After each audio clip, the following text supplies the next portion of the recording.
Hello everyone, শুরু করছি আজকে একটা নতুন দিন, নতুন ব্লগ আজকে আমি ঠিক করছি না, করছি আমি আজকে ইটিং শো বলবো না, মানে আজকে আমি লাঞ্চে কী খাচ্ছি সেটাই আমি আপনাদেরকে এখন দেখাবো। তো আজকে হয়তো এখন ভাবছেন যে আমি এত সেজেগুজে কেন খেতে বসেছি। সেজেগুজে খেতে বসিনি। তাছাড়া দাঁড়ান, বলছি আমি কী করেছি। তার আগে আমি বলে দিই আজকে আমার কী মেনিউ হচ্ছে, সেটা একটু জেনে নিলে ভালো হবে। আচ্ছা, প্রথমে এটা দেখতে পাচ্ছেন, এটা হচ্ছে লাউয়ের শুক্তো। লাউয়ের শুক্তোটা ভেবেছিলাম রান্নাগুলো সব আপনাদেরকে শেয়ার করি, যদি আপনারা কেউ দেখতে চান তাহলে আমি দেখাবো। খুব সাধারণ ব্যাপার, লাউটাকে হালকা করে সেদ্ধ করে নিয়ে তারপরে একটু ফোড়ন দিতে হয় রাঁধুনি, তার মধ্যে একটু আদা বাটা আর একটু পোস্ত বাটা দিয়ে দিলেই, আর একটু জল দিয়ে হালকা হালকা করে দিলে এটা হয়ে গেল লাউয়ের শুক্তো। এরমভাবে আমরা পাকা শশারও শুক্তো করি। তো এটা হচ্ছে আমার এটা রান্না। তারপরে এটা হচ্ছে নোটে শাক। নোটে শাক আমার খুব পছন্দের একটা জিনিস। আর এইগুলো হচ্ছে ডালের সাথে চিংড়ি মাছ করেছি। এই যে দেখুন, এটা হচ্ছে চিংড়ি মাছ। এটা হচ্ছে চিংড়ি মাছের মালাইকারি বলবো না, একটু ওই সর্ষে বাটা দিয়ে পেঁয়াজ রসুন আদা দিইনি, সর্ষে বাটা পেঁয়াজ রসুন দিয়ে ভালো করে মেখে কাঁচা আর একটুখানি আলু দিয়ে করেছি। তো পরপর বলছি আর কী আছে। এরপর আছে ডাল, এটা আছে চাটনি, এটা চাটনি, আর আছে স্যালাডটা আমি খাই সকাল, মানে এই যা রোদ গরম সেই জন্য। আর গরম তো জানেন কী অবস্থা আমাদের দুর্গাপুরের। তো তাইলে শুরু করি খাওয়াটা। বললাম না লাউয়ের শুক্তো দিয়ে যেরকম হয়, পাকা শশারও কিন্তু শুক্তো হয়, সেম প্রসেস। খুব ভালো লাগে খেতে, কোনোদিনও খেয়ে দেখবেন। আমার পুরনো ভিডিও যদি কেউ দেখে থাকেন দেখবেন আমার করা আছে, ভিডিওতে করা আছে। আচ্ছা, এবার আমি খাচ্ছি নোটে শাক। নোটে শাক আলু বেগুন দিয়ে করেছি। একটুখানি কালো জিরা ফোড়ন দিয়েছি, কাঁচা লঙ্কা ফোড়ন দিয়েছি, তার মধ্যে অল্প একটু পেঁয়াজ ফোড়ন দিয়েছি, সবই ফোড়ন দেওয়া। তারপরে দিয়েছি ওর মধ্যে আলু আর বেগুনটাকে কেটে একটু ভেজে নিয়েছি।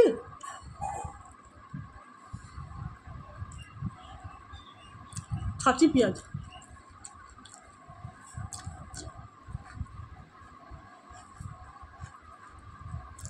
ভেজে শাকগুলোকে কুচু কুচু করে কেটে আমাদের দিয়ে দিয়েছি। জল দিতে হবে না, শাক দেওয়ার সাথে সাথে জল বেরিয়ে আসবে।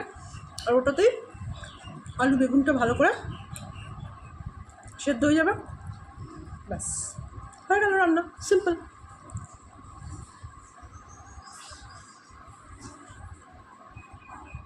এই যে পেঁয়াজ,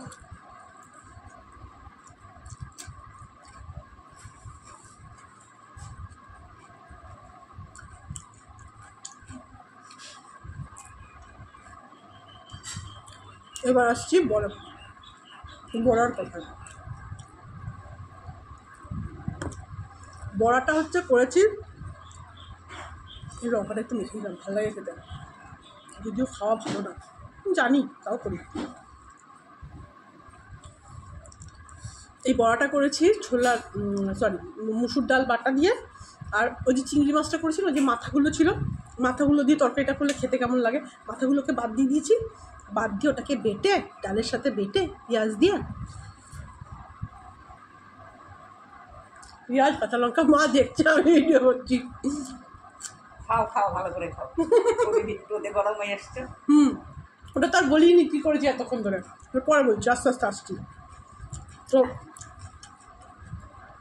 তারপর ওর মধ্যে একটু পেঁয়াজ কুচিয়ে দিয়েছি, কাঁচা লঙ্কা কুচিয়ে দিয়েছি, দিয়ে করেছি। সিম্পল রান্না।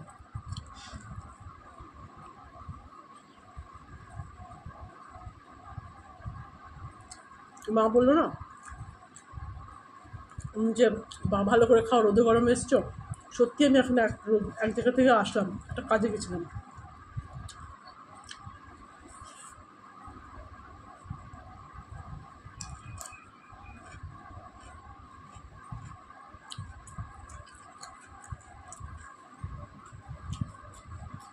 আমরা জানেন তো, শুনতেই হোম মেকার বা হাউস ওয়াইফ, যাদেরকে সারা দুনিয়ায় কেউ পাত্তা দেয় না, মনে করে আমাদের কাজগুলো এমনি ফালতু। কিন্তু কত কাজ যে আমাদেরকে করতে হয় তার ঠিক নেই। আমি গেছিলাম একটা কাজে, মানে আমি আরেকটা কাজও করি। কোনো দিন যখন আমার মনিটাইজ হয়ে যাবে তখন আমি আপনাদেরকে ডিটেল জানাবো, এখন আমি আর বলবো না। ওই অফিসে একটু গেছিলাম, অফিস থেকে গেলাম একটু ইন্ডিয়ান অয়েল অফিসে। কেন গেছিলাম জানেন?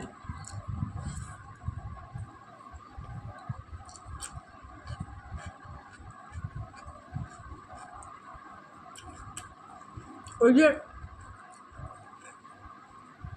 আমার ফোন নাম্বারটা এমন অবস্থা, একজন অন্য গ্যাস যাচ্ছে আমার ফোন নাম্বারে, অথচ আমার কোনো ইয়ে নেই, আমার নামে গ্যাস নেওয়া নেই। কিন্তু কেন আসবে বলুন আমার নামে অন্য একজন কী করে নাম্বারটা নিয়ে ওরা ওরকম করে তুলতে পারে? দেখি ঠিক ব্যাপার। তো এই নিয়ে আমি কদিন ধরে ঘুরছি, ওখানের যে অফিসার আছে ওনার সাথে কথা বলেছি, উনি বলেন হ্যাঁ হ্যাঁ ম্যাডাম করে দেবো, আপনার যদি আবার হয় তাহলে আপনি আমাকে জানাবেন, আমি বলবো। তারপরে 2-3 মাস আর কেউ তোলেনি, সব ঠিকঠাক ছিল। তারপর 3-4 মাস পর আবার দেখছি ওই আমার নামে আমার মেসেজ আসছে, যেহেতু আমার ফোন নাম্বার। সে আবার তুলছে কোথায় জানেন? দিল্লিতে, সরি দিল্লি না, বিহার বললো, বিহার অন্য একজনের নামে রেজিস্টার করা আছে। আবার সে ওই, আমি বুঝতে পারছি না কী করে এটা হয়। ওনার আবার মানে টাকা ফেরত আসে, মানে সরকার থেকে কিছু টাকা ফেরত আসে, সেটার যে মেসেজটা সেটাও আমার কাছে আসে। ওটা কী করে হচ্ছে, কী হচ্ছে আমি বুঝতে পারছি না, এরকমভাবে হয়েই চলেছে। কিন্তু কী করবো, আমার তো মানে কিছু করার নেই না। তাই আমি ভদ্রলোককে গিয়ে বললাম যে দেখুন কিছু একটা ব্যবস্থা করে দিন।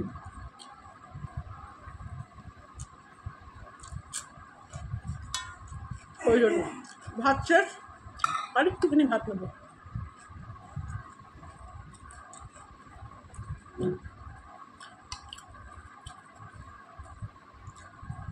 তো সেই জন্য ওই অফিসে গেছিলাম, ওখানকার একজন অফিসারের সাথে কথা বলে আসলাম, দেখা যাক কী হয়। উনি আমাকে বললেন আবার বুধবার দিন আপনি যদি না হয় ওনার ফোন নাম্বার দিয়ে দিলেন। এমনি জানেন তো সবাই বলে কি সরকারি অফিসের লোকেরা ভালো হয় না, ওরা ভালো কাজ করে না, কিন্তু আমি যতজন অফিসারের সাথে বা সরকারি লোকের সাথে মানে কাজ করতে গিয়ে বুঝছিস, মানে অন্য ব্যাপারে না, কাজ করতে গিয়ে যতজন লোকের সাথে আমার হয়েছে না, ইন্টারাক্ট হচ্ছে, তারা সত্যি কিন্তু খুব কাজের হয় জানেন তো। জানি না আমার এটাকে নিয়ে অনেক দিন ঝুলছে, এটা ঠিক কথা, ভদ্রলোক সেইভাবে যদি করতো তাহলে ততদিনে হয়ে যেত। কিন্তু ব্যবহার ভালো করে, বলে একটা সলিউশন তো দেয়। আমার হাজব্যান্ডকে অনেক দিন থেকে বলছি যাও একবার গিয়ে দেখো কেন আমার ফোন নাম্বারটা এরকম হচ্ছে, কেন আসছে। ও আমাদের যেখানে গ্যাসের এজেন্সি আছে যার কাছে, তার কাছে যায়, সে দেখে, সে ব্যাস আর কিচ্ছু বলে না। তারপরে আমি বললাম যে আমি গেলাম একদিন, গিয়ে আমি বললাম যে বলুন তো কী করবে, এইভাবে তো চলে না। যাই হোক হলো, দেখা যাক। আমাকে আবার ফোন করতে বলেছে। ভালো খাচ্ছি।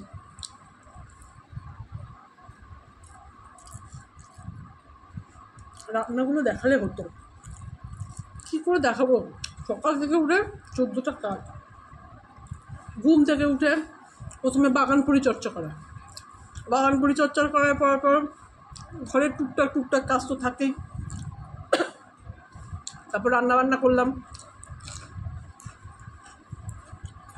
রান্নাবান্না করে স্নান টান ছেড়ে গেলাম ইয়েতে, অফিসগুলোতে ঘুরে ঘুরে আসলাম। 2টো অফিসে গেছিলাম, একটা গেছিলাম ওই যে আমার নিজের কাজের অফিসে, তারপরে গেছিলাম ইন্ডিয়ানে। চুলটা পুরো ভেজা জানেন তো, কিন্তু কী করবো, নাহলে দেখবেন আমি ভিডিও করি একদম সেজে গুজে থাকি না। আমাকে সবাই বলে যে ভিডিও যখন করবি একটু সেজে গুজে থাকবি, ভালো লাগবে। কে আর কার কথা শোনে, আমার তো ভালো, আমি আমার নিজের মনেই সব কিছু করি, আমার মন যতক্ষণ যেটাতে দেয় আমি সেটা তখন সেটা করি। চুলগুলো পুরো ভেজা, মানে চান করে দৌড়েছি একদম, হাত পা ধুয়ে খেতে বসছি।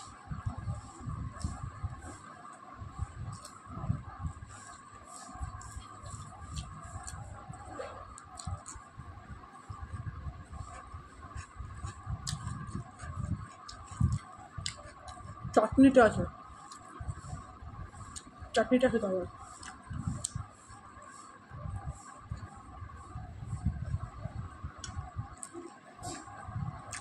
আমি না খাওয়ার ভিডিওগুলো দেখি, যেদিন আমার খেতে ইচ্ছে করে না সেদিন আমি খাওয়ার ভিডিওগুলো দেখি, দেখে দেখে খাই, খুব ভালো হয়।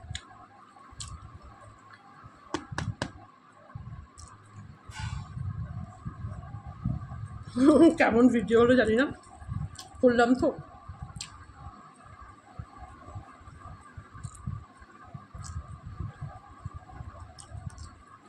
শসা, এবার চাটনি,